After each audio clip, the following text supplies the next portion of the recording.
Какво ще направиш, ако не се случва това, което искаш? Намираш ли се в сезон на буря? Чувстваш ли се, че всичко върви срещу теб? В работата ти, в финансите ти, в семейството ти, в взаимоотношенията ти? Значи гледаш правилното видео. Аз съм Катрин и добре дошли в моят канал. Днес ще си говорим за това как да не оставаш в бурята задълго и как да приемеш бурята като изграждане на твоята личност, а не като събаряне. Нека да започнем. Разбери каква е природата на бурята. Бурята, тя не е идентичност, тя не е нещо постоянно, нещо, което не спира да се случва. Да си виждал някога земетресение, което да не спира, ураган, който да не спира. Няма буря, която да е вечна. Всяка буря има своя край. Искам да прочета нещо в Еклесиаст, 3 глава, където се пише, че има време за всичко. И нека да прочетем заедно. Има време за всяко нещо и време за всяка работа под небето. Време за раждане и време за умиране. Време за засаждане и време за изкореняване на насаденото. Време за убиване и време за изцеляване.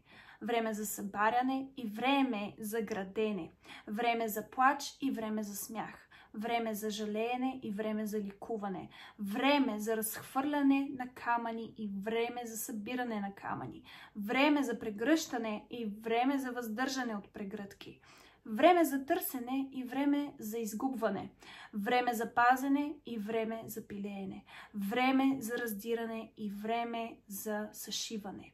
Време за мълчание и време за говорене. Време за обичане и време за мразене. Време за война и време за мир. Самото Божие Слово ни говори за това, че в живота преминаваме през различни неща. И има време за всичко. Има време и за буря.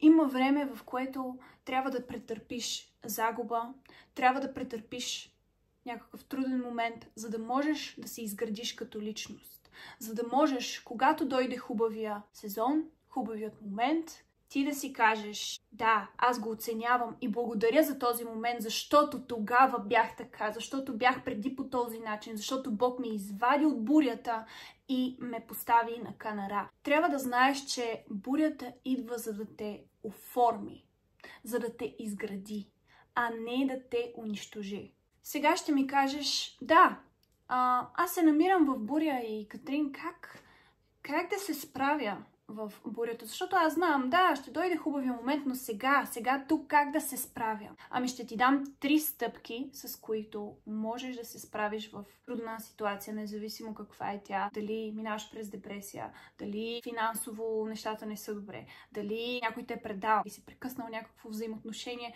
Знай, че това е временно. И сега ще ти кажа как да се справиш в тази буря. Първото нещо е да предадеш бурята в Божиите ръце. В 1 Петрово 5:7 се пише: хвърлете всичките си грижи на Него, защото Той се грижи за вас. Той се грижи за птичките, Той се грижи за растенията, Той се грижи за всяко малко нещо. В такава хармония е природата. Сезоните са в такава хармония. Какво остава за нас? Бог иска да се погрижи за теб.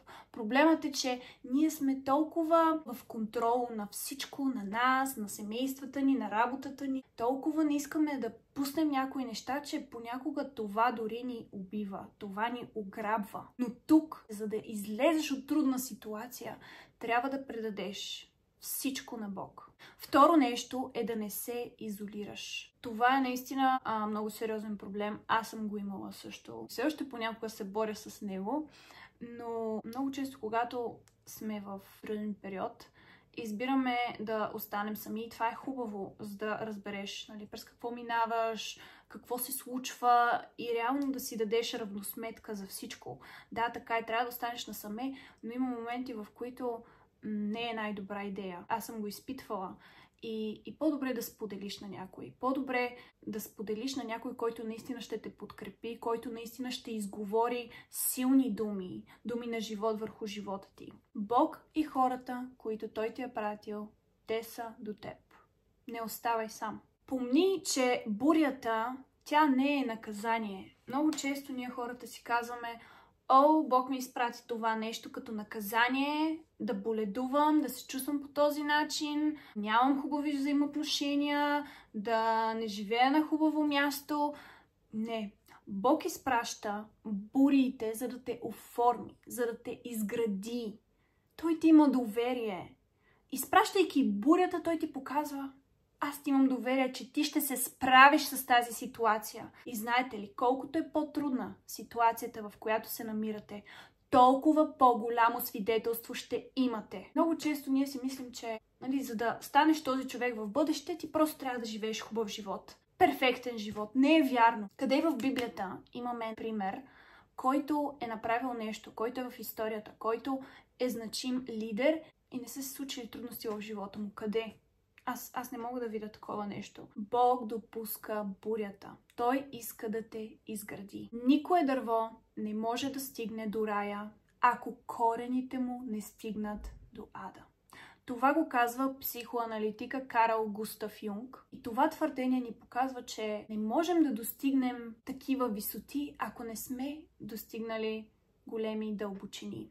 И не сме копали надолу и надолу и надолу. Ако корените ни не са стигнали до ада, няма как да искаме върха да стигне до рая. Самият Исус Христос, преди да започне със своето служение, той е преминал през пустинята. Там е било глад, нямало е вода, нямало е къде да се изкъпе, било е с зверовете, се пише. Било е наистина доста трудно място. И дявола след това го е изкушавал. Той е минал през най-тъмните и най-дълбоките места, за да може да бъде твой спасител, за да може да направи този път от ада до рая. Той слезе в ада, за да може да направи път за теб, да стигнеш в рая. Най-силните излизат от бурята и не остават там. Давид, той побеждава Голиат и след като победи Голиат, започва неговата слава в живота му. Мойсей среща фараона и след това идва освобождаването на Израил. И както вече казах, Исус преминава през пустинята, за да може след това той да бъде служител. Ако нямаш проблеми в живота, нямаш абсолютно никаква репутация. Наскоро гледах една лекция на Майрън Голдън, в която говореше за своето свидетелство, как е станал мултимилионер. Преди е бил бокулчар.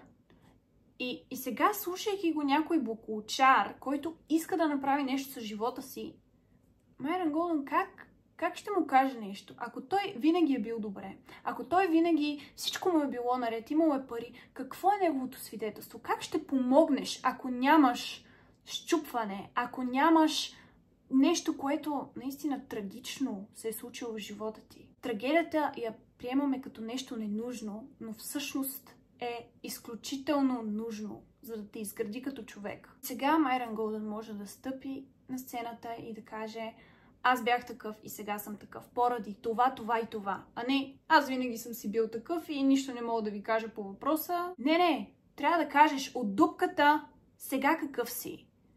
Хората искат да слушат свидетелство. Хората не искат да слушат празни приказки, не искат да слушат неща, които нямат доказателства. Великите хора излизат с голямо напрежение. Построй живота си на правилна основа. И сега ще прочита нещо в Матей 7 глава, където се говори за разумният и неразумният строител. И тъй, всеки, който чуе тези мои думи и ги изпълнява, ще се оприличи на разумен човек, който е построил къщата си на канара. И заваля дъжд, придойдоха реките, духнаха ветровете и устремиха се върху тази къща.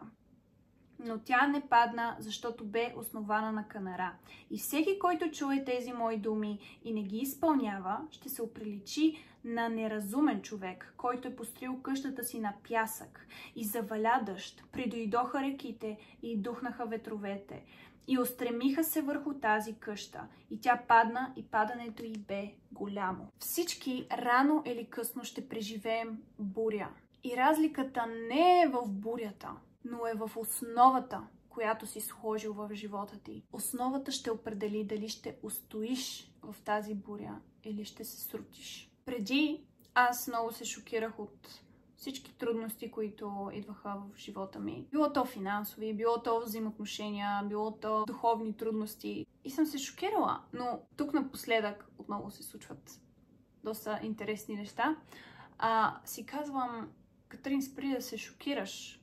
Това е нещо нормално. Това е част от живота. Едно растение, за да поникне, трябва да бъде валяно от дъжд, за да може да бъде напоена почвата и за да може това растение да бъде така красиво и да разцъфне така красиво. И просто си казах, Катрин, просто спри да се шокираш. Приеми нещата такива каквито са.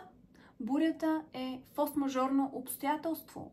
Бурята е нещо, което ти не можеш да контролираш. Трябва да спрем да се шокираме, когато някой говори зад гърба ни, когато някой ни каже нещо лошо, когато нещо не ни се получи, когато ни уволнят от работа. Трябва да спрем да се шокираме и да започнем да живеем, сякаш знаем какъв ще бъде следващия сезон. А сезонът след зимата е пролет. Самата буря е Божията увереност в теб. Искам пак да го повторя. Бурята е Божията увереност към теб. Бог няма да ти даде нещо, което не можеш да направиш, нещо, през което не можеш да преминеш. Бог знае твоите предели. И отново в Библията пише, че Бог няма да позволи да бъдеш изпитан повече, отколкото можеш да понесеш. Довери се на Него. Довери се, че в бурята, в това, през което преминаваш, не знам през какво преминаваш. Може да е нещо изключително тежко и трудно, което дори не искаш да споделиш. Но искам да знаеш, че Бог ти се доверява с това. И Бог знае, че ти ще излезнеш като силен войн. Важно е в бурята да изповядваш Словото. Да изповядваш ето това Слово. Не да изповядваш страха.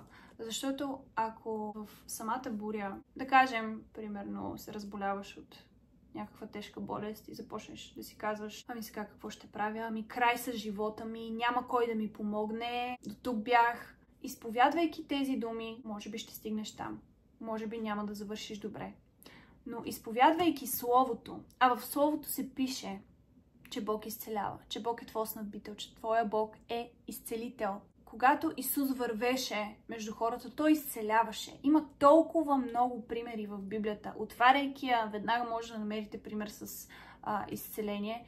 Има изключително много примери. Но изповядвайки това, че ти си изцелен, че Бог е моят изцелител, че всичко ще бъде наред, че аз ще оздравея, променяйки си своята изповед, всичко ще се промени. Искам да ти кажа, че няма да бъдеш запомнен с това какво си избегнал в живота, но ще бъдеш запомнен с това какво си преодолял, през какво си преминал. И най-красивите неща, като диамантите, златото и помазанието, маслото, те преминават през натиск. Запомни това. След бурята идва слънце.